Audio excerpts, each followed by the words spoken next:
Okay, so you just completed a series of worksheets on empirical formulas or simplest formulas. The next step in this phase is to look at what are called molecular formulas. And I'm just going to jump right to the next screen because that's going to give you kind of the definition of what molecular formulas are. Okay, so a molecular formula is simply a whole number multiple of a simplest formula. So what we did in the last chapter was we calculated the simplest ratio of atoms that would make up a compound. But that's not always what the compound is. Sometimes the compound is made up of more atoms than what you just calculated. So you might get what's called a molecular formula, okay? And the way you calculate a molecular formula or determine a molecular formula, you're going to take some value of x times the simplest formula, and that will give you your molecular formula. So it's really just a whole number that you're going to multiply by the formulas that you've already created from the previous unit, okay? So just as an example, let's say we've calculated that the simplest formula of a compound is C2H, okay? So right now, what I'm going to have to do is I have to tell you what x is at first. So if x is 3, okay, so this value of x is going to be 3, and this is my simplest formula, then what I'm going to do is I'm going to take 3 times that simplest formula, but what you're really taking it times are the subscripts, okay? So 3 times 2 is 6, so this will actually be C6, and then 3 times 1 is 3, so C6H3. That would actually be the simplest formula of this particular compound, okay? Now, one of the things that happens is that this mostly occurs with organic compounds. And an organic compound is one that contains the element carbon. Okay, so molecular formulas mostly occur with carbon-containing compounds. Now, let's just look at another example. So let's say that we get a simplest formula of C3H8O2. And I tell you that in this case, x is 5. Then what would be the molecular formula? Go ahead and work that out. And so what you should be doing is taking 5 times C3H02, and so that would give you C15H5O10. And that would be the molecular formula then. So this right here is simplest formula.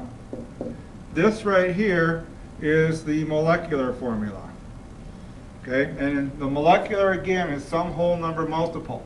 Now, the big issue is how do you get x? Okay, because I'm not just going to give you x all the time. You have to be able to figure out how that you get it. And the way you get x is actually pretty simple. You take what's called the molecular formula mass, which you've done worksheets on and you know how to calculate, and you divide that by the simplest formula mass. Okay, and formula mass you have already calculated, you can calculate those as well. Okay, now some things. Number 1, the molecular formula mass must be given to you. Okay, you have no way to figure out this top number. It must be given. Okay, it's an absolute must. It absolutely has to be given. But the simplest formula is something that you can calculate. So this formula right here can be calculated by you. Can.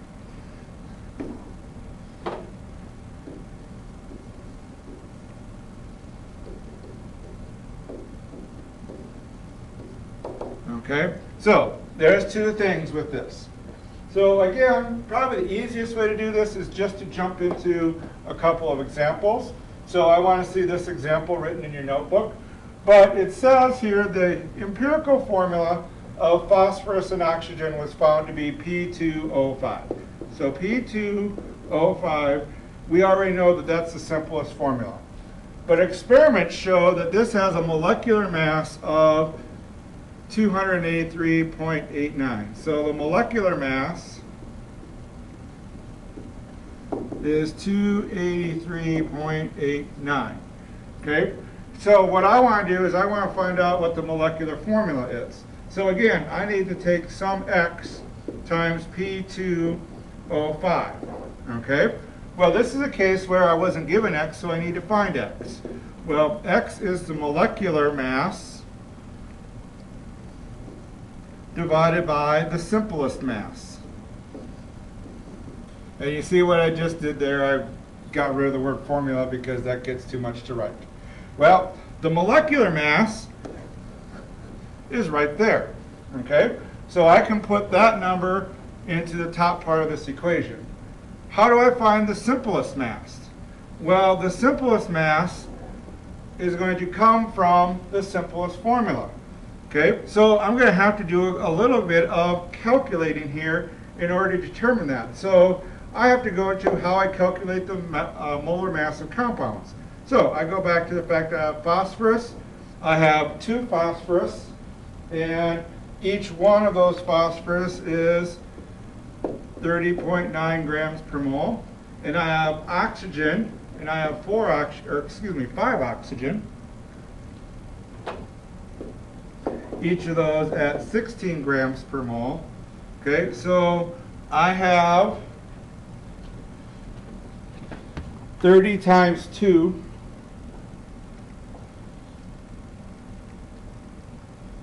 61.8 grams here, and 80 grams here. So I add these up and I get 141.8 grams per mole, and that's the molar mass of that. So my x is going to be 283.89 because that's what I was given, divided by 141.8. And again, this x actually must be a whole number. So if this is 2 point something or whatever, okay, it's just going to come out to be 2. So my x here is 2. So I'm going to take 2 times P2O5. And so my molecular formula is P4O10. Okay? So calculating this is really not that big of a deal, unless I do this to you.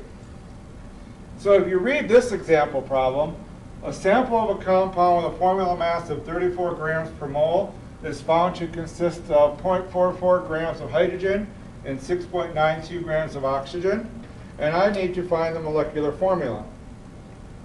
Well, one of the issues is I'm not given the simplest formula. So the first thing you actually have to do in this problem is you actually have to find the simplest formula.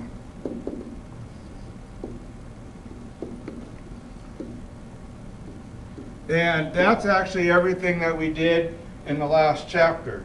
So you have to take your 0.44 grams of hydrogen, okay, and we're going to have to change that into moles. So 1 mole of hydrogen for every 1 gram.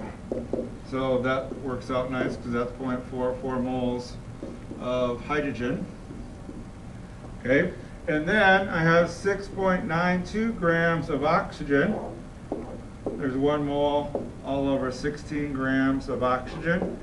And that comes out to be 0.43 moles of oxygen. Divide these by the smallest, which is this 0.43, so that's 1 mole of oxygen. And 0.43, that's essentially 1 mole of hydrogen. So between these two, my simplest formula is HO. Okay? So I had to do basically the work from the last chapter just to get my simplest formula. Now, I still haven't answered the problem because my question is, find the molecular formula. Well,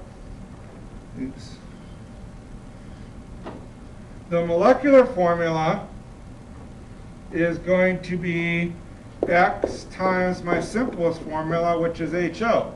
That will give me my molecular formula. Except I don't know what X is, but X is the molecular mass divided by the simplest mass. Okay? Well, this molecular mass was given to me way up here in the problem. Okay?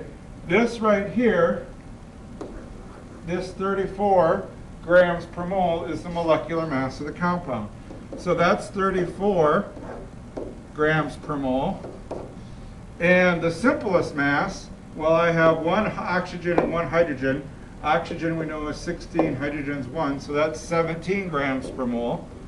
And I'm writing the units here just to show you one little thing. The units would actually cancel, so this is a unitless number. And 34 divided by 17 is 2. So then this is 2 times HO, which is H2O2. And that would be my final answer. So let's do one more of these. So here again, I have a compound or a problem where I'm not given the simplest formula. I have 4 grams of nitrogen combines with 11 grams of oxygen to produce a compound that has a formula mass of 108 grams per mole, and I want to know what is the molecular formula of this compound. Okay, so when you read this and you see that there is no formula given, that should tell you that step 1 is to calculate the simplest formula.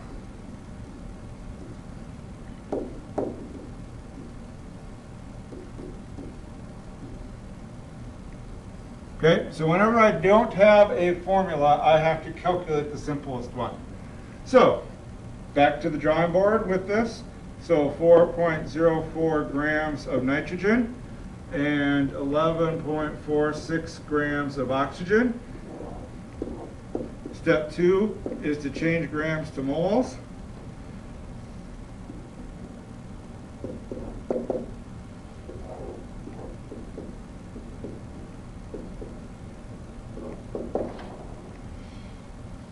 So this comes out to be 0.288 moles of nitrogen, and this one comes out to be 0.716 moles of oxygen. Divide each one by the smallest, which is the 0.288. So that's 1 mole of nitrogen. And this is 2.5 moles of oxygen. Ooh. There's a 2.5 again. Okay, then that came up in our last chapter. So I need to multiply both of these by 2. So all of that gives me a simplest formula of N2O5. Okay, but again, I don't have the answer yet because I need to take N2O5 times some value of X. N2O5 needs to be multiplied by X to give me my molecular mass. My molecular formula, excuse me. Okay, and again, how do I find X? Well, X is the molecular mass, formula mass, divided by the simplest mass.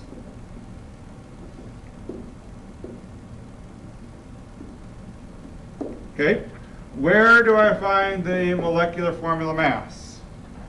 Well, I find that back in the original problem because that's something that has to be given to me. So right here, 108 grams per mole is the molecular mass. And then what's the simplest formula mass? Well, the simplest mass I have to calculate, because here's my simplest formula. So I have 2 nitrogens and I have 5 oxygens. So in my calculator, I'm just punching those numbers out. And what I find is that that's 108 grams per mole. So and this is a case where X equals 1. So in that particular case, the simplest formula mass is the molecular formula mass. And so this is my answer. But you won't know that unless you actually calculate the X equals 1.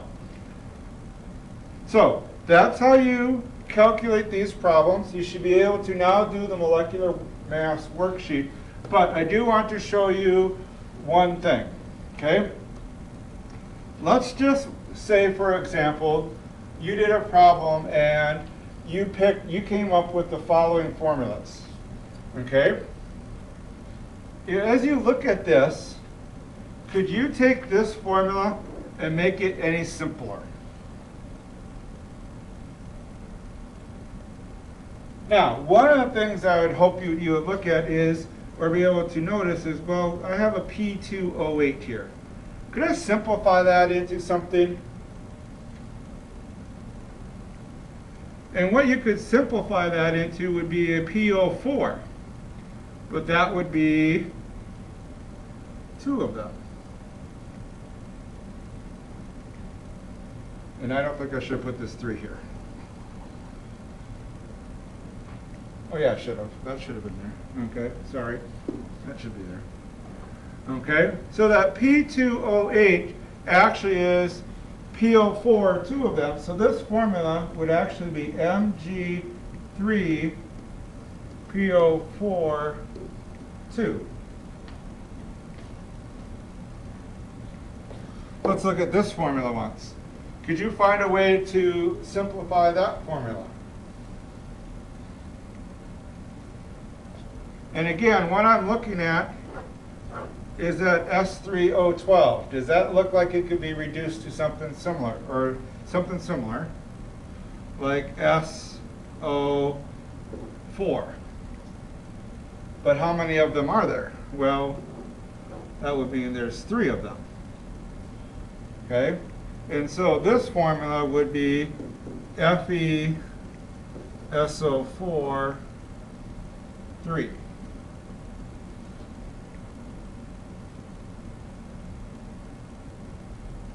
Okay? So, just another thing to think about.